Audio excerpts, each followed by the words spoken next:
So, I want you to raise your hand if you've ever heard any of these expressions. When it rains, it pours. Okay? How about hit a snag? Has anybody heard that one? Hit a snag? A couple of yous. You got a raw deal. Wow, a lot more on that one. Can't catch a break. Okay? If you don't have bad luck, you have no luck at all. Yeah. You like that one, huh, Matt? All right. I've been thrown a curveball. It's a little on the older side, but it's still used. And here's my dad's favorite. I can't win for losing. I would hear that all the time as a kid growing up. But my favorite comes from my old fire chief. He said, expect the unexpected. Yes. Anytime you're in fire training, it was like he drummed it into our head. Expect the unexpected, because you never knew when you're in an actual fire what was actually going to happen. So the title for this sermonette is Life Happens. And if you don't like titles, well, the title is still Life Happens. There are some ancient societies that believe that our lives are all planned out. For us, there's nothing we can do to change the outcome. There's nothing we can do at all. It's all planned out one after the other. But the Bible tells us there's a time and a purpose under heaven. And most of you know that, I believe it was an old song from the 60s, but it's in Ecclesiastes 3. But farther down in Ecclesiastes, the Bible does have something to say about time and chance. So go ahead and turn over in your Bibles to Ecclesiastes 9, and we'll read from verse 11. Ecclesiastes 9, 11, and 12. And I'm going to read this out of the Complete Jewish Bible. It says, "Yet another thing I observed under the sun is that races aren't won by the swift or battles won by the strong, and that food doesn't go to those, to the wise or wealthy." I'm sorry. Can we turn these lights even down some more, please? It is just so bright in my eyes, especially these down here. I'm still having difficulties, if you haven't imagined, from my surgeries. Okay, where was I here? And that the food doesn't go to the wise or wealthy, to the intelligent or favor to the experts. Rather, time and chance rules them all. For people don't know when their time will come any more than fish taken in a fatal net or birds caught in a snare. Simply, people are snared at any unfortunate time when suddenly it falls upon them. So I have a question for you. Expect the unexpected in time and chance. What does this have to do with God's people? Simple, the second Passover. Second Passover this year is April 25th, which is tomorrow evening. Most of us don't think about the second Passover. You know, Passover comes around once a year on the 14th day of the first month at twilight, and we make sure wherever God puts his name, we're there. The blessing of the second Passover, however, was given to us by God because time and chance, unfortunately, can and does happen to all of us. So let's explore God's reasons for the second Passover. And it's very simply, let's go to Numbers. And this is just the second year out of Egypt. Second year out of Egypt. Numbers 9. Numbers 9, we're going to start reading in verse 1. It says, Now the Lord spoke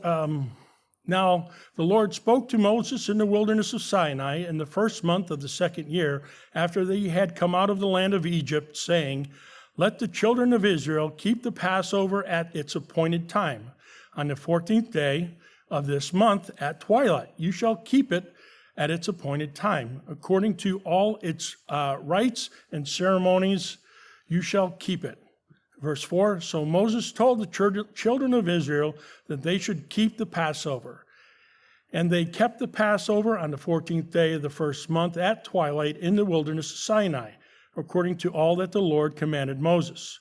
So the children of Israel did. Now there were certain men who were defiled by a human corpse, so that they could not keep the Passover on that day. And they came before Moses and Aaron that day, and those men said to him, we became defiled by a human corpse. Why are we kept from presenting the offering of the Lord at its appointed time among the children of Israel? I mean, really, it's a valid question, right? There are a number of things that the children of Israel would be proclaimed unclean. And some of these, as in touching a corpse, they had to be outside the camp for 7 days. So if the Passover came within those 7 days, they wouldn't be able to keep the Passover.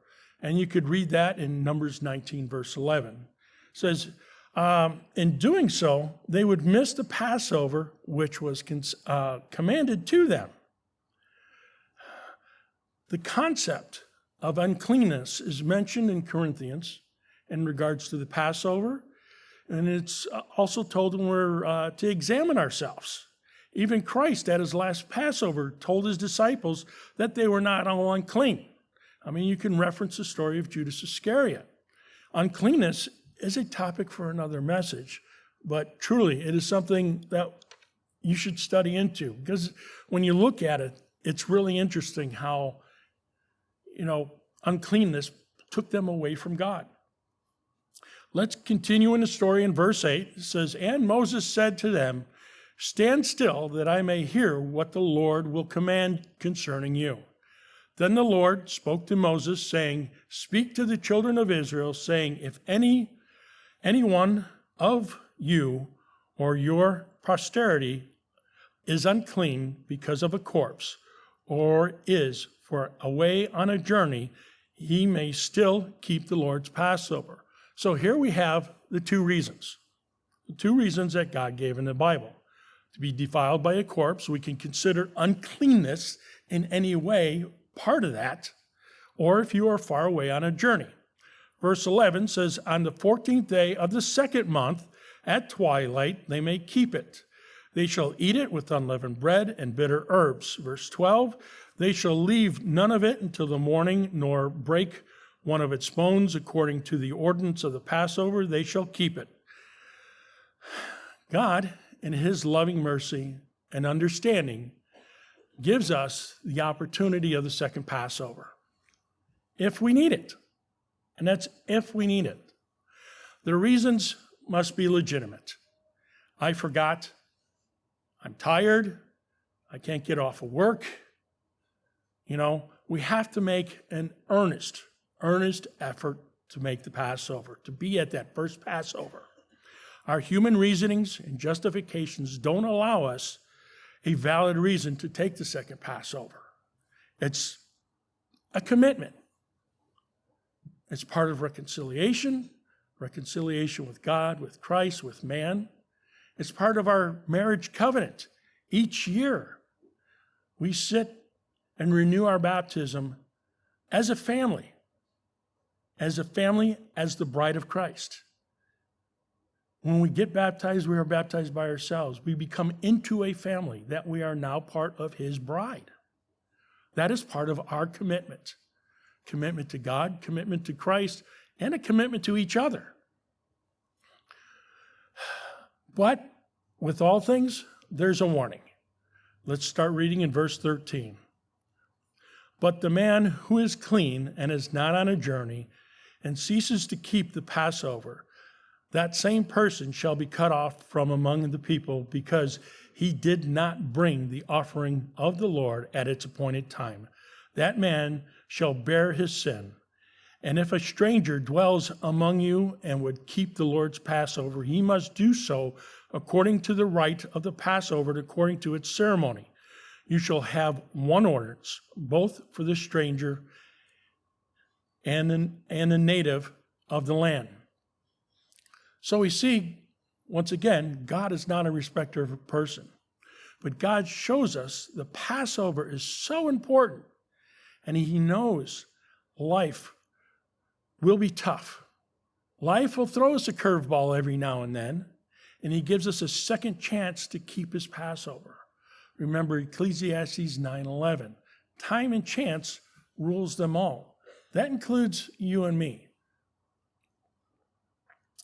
We could stop right here, but I want to pass on a story.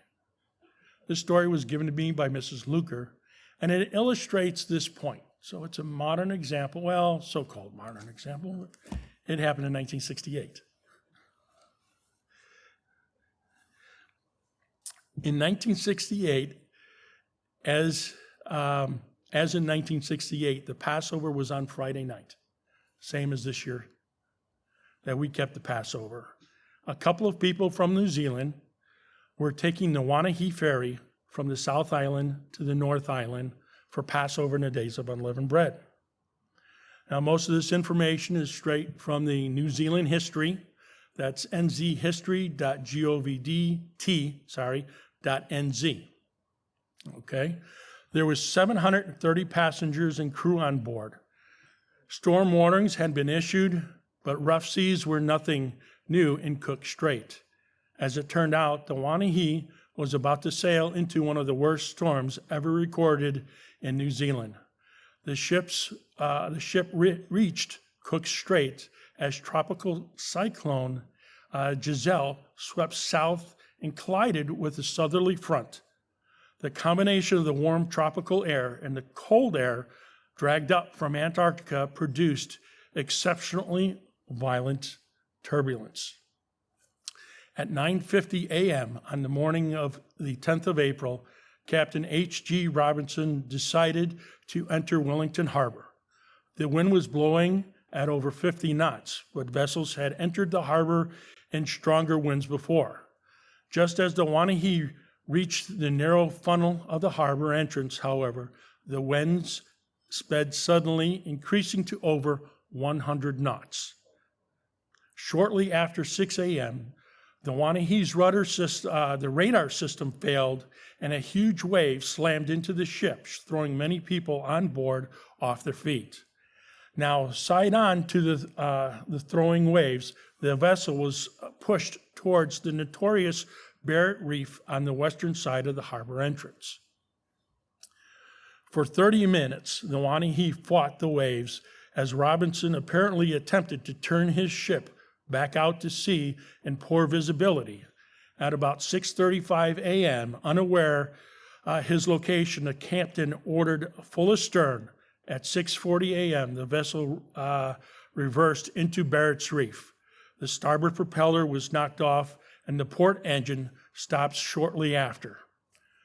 With the ship's engines no longer working, Captain Robinson ordered that all watertight doors be closed and both anchors dropped. As the story goes, the Wanahi dragged its anchors for quite a few hours before it landed on a soft bottom.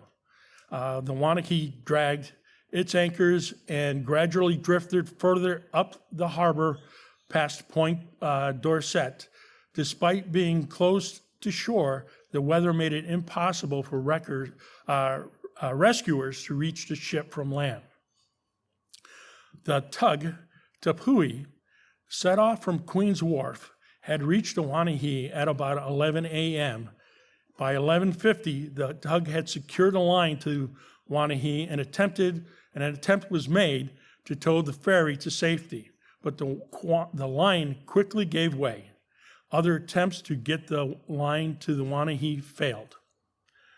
By 1:15 p.m., the Wanahi was listing heavily to starboard. The tide and storms had swung the ship around so that there was a patch of water sheltered from the winds and waves on the lower starboard side.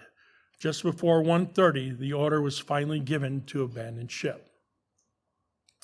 With the Wanahi listing at 25 degrees, only half the lifeboats were available, and most of them were well overcrowded. All of those church members made it safely aboard one of the lifeboats. I'm sorry. This is a little emotional, knowing the age of this person. Margaret Higgins. Everyone made it to a lifeboat but Margaret Higgins. Margaret Higgins didn't make it to a lifeboat. The ferry went down too fast. She did have on a life jacket. The weather conditions and the fog made it difficult to see which way to swim towards the shore. She saw bodies floating around her. At one point, she decided to put her head back and sleep for a bit, which would have been the end of her from hypothermia. But at that time, a wave hit her right in the face and jarred her wide awake. The fog had cleared enough and she could see the beach. However, by this time, she had been in the water for hours. She was also in her 60s at this time. As she swam towards shore, each time she got closer, the waves pulled her back out. She was exhausted. She cried out fervently to God for help and said it felt as though somebody behind her gave her a big push and she was in front of a wave enough that it carried her all the way to the beach. As she was there on her hands and knees in the surf, a man came and helped her to her feet, walked her further up the beach away from the water.